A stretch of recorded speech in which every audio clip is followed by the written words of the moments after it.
We never went up 4.5% in 10 months, not that fast. And so here we are. So what is Powell doing? Well, he's given 5 speeches on the subject. I don't know why Wall Street doesn't listen, but he keeps trying. He said the same thing every time.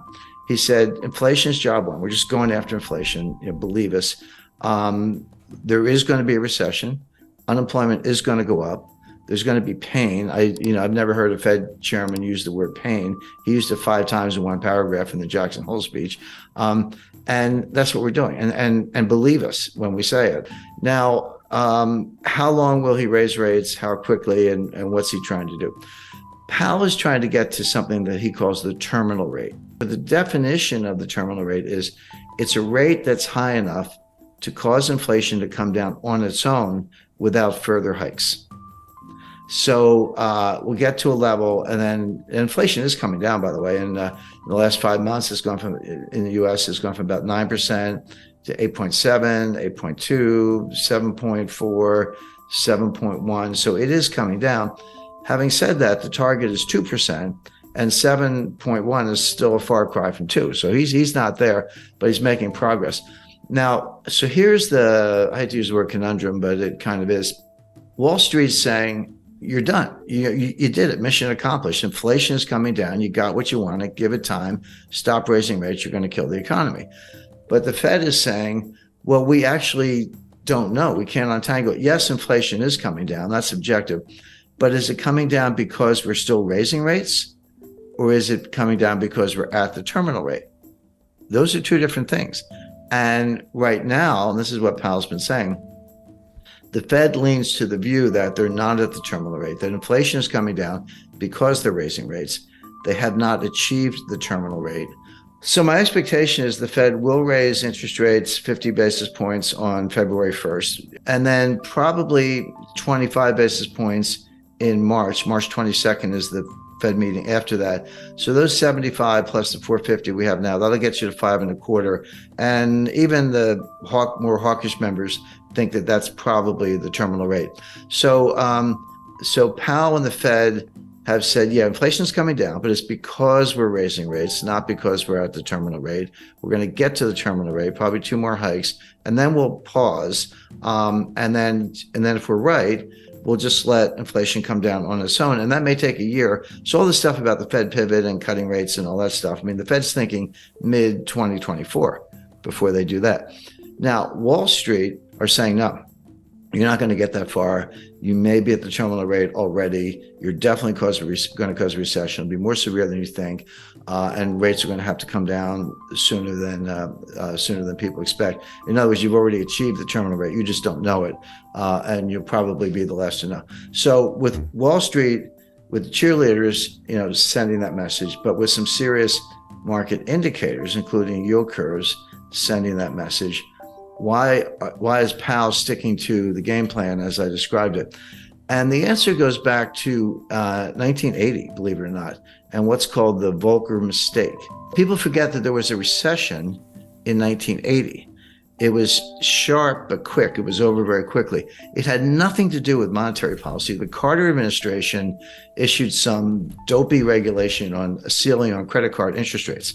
And the industry said, fine, we're just not going to lend anybody any money. The economy fell instantly, kind of like a smaller version of what happened in 2020 with the pandemic panic. And then they said, oh, sorry, just kidding. And then they took the ceiling off, and then things got back to normal. Now, this was a time when farmers around the country were driving front loaders and tractors to Washington, and they were circling the Fed building. And one guy drove his tractor up the steps of the Fed, and Volcker was being burned in effigy. That all happened. So it was a little bit of pressure. And of course, Congress was up in arms and the White House was up in arms. So Volcker, not quite panicked, but he cut interest rates 7 percentage points, not 0.7, 7 full percentage points to deal with the recession, which, number one, was unnecessary because the recession was caused by a policy blunder from the White House, which was quickly corrected. And number two, he had not won the fight against inflation. Well, after he cut rates and we came out of that very quick sort of snap recession, inflation got even worse. And that's when Volcker had to raise rates to 20%. And Volcker, in hindsight, and he said this in his last book just before he died, he said, we shouldn't have done that. We should have stuck to our inflation mission. So now Powell, remember, Powell's not an economist, he's a lawyer. So he kind of thinks like a lawyer. I can relate to that, looking at both sides. Powell does not want to be that guy. He does not want to be the guy who balks early and cuts rates, the famous Wall Street pivot, before the battle against inflation is won, because the outcome could be exactly what Volcker experienced, which is inflation wasn't done, doesn't go away, comes back stronger, and then you do have to destroy the economy, as we did in 1981-82. That was the worst recession. That was far worse than the little one in 1980. That was the worst since the Great Depression. We've managed to break that record several times since then, but at the time that was horrific. But Volcker and others have said that was a blunder. He never should have done it. So Powell does not want to give up the rate hikes too early because he does not want to repeat the Volcker mistake. He does not want to be that guy. And that's what's driving him, even as Wall Street screams, you're already there. So the question is, that's the lay of the land. There's the two competing sides. How does this play out? In my view, Powell probably is there. He probably is at something like a terminal rate. He probably doesn't have to raise interest rates anymore. He doesn't believe that himself. His models tell him otherwise because they're relying on the Phillips curve, which is junk science. I mean, the last time I looked at a Phillips curve, it was flat. At least where I went to school, curve was curved. This thing is flat. There is no correlation between unemployment and inflation. There just isn't. But the Fed thinks there is. So I always tell people, don't. If you want to forecast Fed policy and understand the Fed, don't think like a rational person. You have to think like the Fed. You have to get inside their heads or else you're going to get it wrong. So they're looking at unemployment, which is the lowest. The unemployment rate is the lowest since 1969. Well, if you believe in the Phillips curve, then that's a sure sign of inflation. As I say, even though it's coming down, it's still pretty high. So they think they have to keep fighting this fight. But here's what they're missing. Here's where it all falls down. Yeah, inflation as measured, CPI, PPI, personal consumption expenditure, core, non-core, year over year. There are like 20 different ways to measure it. It is coming down, but there are two sources of inflation. And it's going to sound obvious, but you got to separate them: the supply side and the demand side. They both result in price increases, but they have completely different dynamics. Supply side inflation is what we're seeing. It's what we saw in 1974 with the Arab oil embargo during the Arab-Israeli war when they cut us off from oil, and you had to line up for gasoline. I lived through that. Bare shelves, and you couldn't get certain things. It wasn't that every supermarket shelf was bare the way it was in East Germany in the 1950s, but something was always missing, and that's still the case today. So of course prices went up, and people were trying to pay whatever they had to get what they needed, and energy prices were a big driver of that. So that feeds through as a form of inflation. The other kind of inflation is from the demand side. So the supply side is called a cost push. Costs go up and they push it onto the consumers. The other kind is from the demand side. It's called demand pull. And basically consumers have a change of mentality. They're worried about inflation. They would say, hey, I was thinking about buying a refrigerator. Gee, I better go buy it today because if I wait for 6 months, the price is going to go up. Or apply that to anything, a new dress, new suit of clothes, whatever. And so you're pulling demand forward, and it's behavioral.